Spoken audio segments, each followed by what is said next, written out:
Many thanks for joining us on the newsroom. I'm Tamilore Akinkulie, and these are the stories you're following at the moment. Former Kaduna State Governor Nasir El-Rufai has accused the Nigerian judiciary of widespread corruption and bias, claiming that many judges and lawyers have compromised their duty to deliver justice.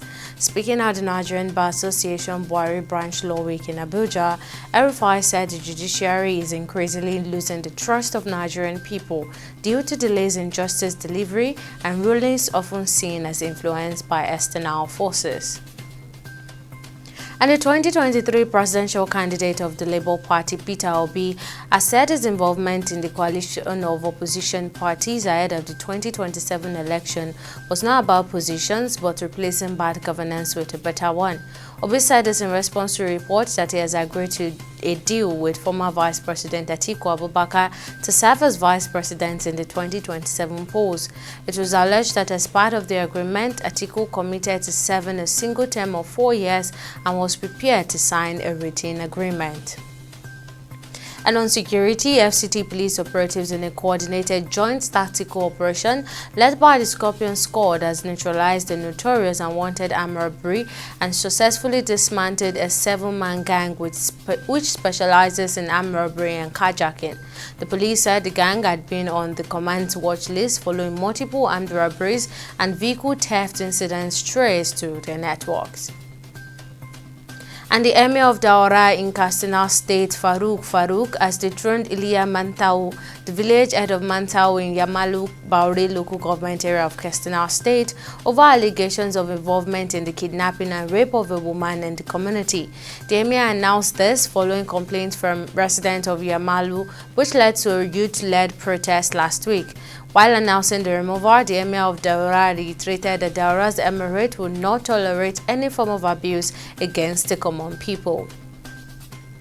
And on business, global provider of data and analytic solutions for the energy and natural resources sector, Wood Mackenzie, has predicted that oil and gas production from the Nigerian National Petroleum Company Limited (NNPCL) could be halved by late 2030s, giving lot of sub-commercial asset portfolio operated by the firm. It stated that the review was against the backdrop of the recent ambitious target set for the NNPC board by President Bola Ahmed Tinubu to achieve by 2030. Including attractive $60 billion investment to the sector, raising oil output to 3 million barrels daily, gas to 10 barrels per day, and 500,000 barrels per day of the NNPC refining capacity. And on the global scene, the UN humanitarian chief Tom Fletcher says 14,000 babies could die in Gaza in the next 48 hours if more aid doesn't reach them.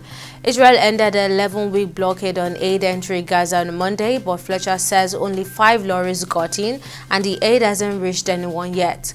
Overnight, Israeli airstrike on Gaza killed at least 38 Palestinians in half an hour, Medic also said.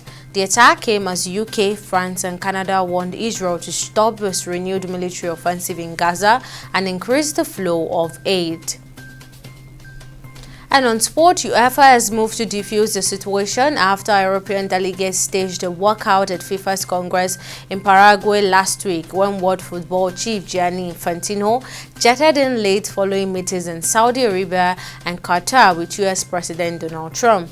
FIFA President Infantino belated arrival at the global governing body annual meeting caused the delay of more than 2 hours. Infantino issued an apology for his tardiness and remarks to the Congress before the delegates left. And those are the stories we're following at the moment. Join us at the top of the hour for more updates. Bye for now.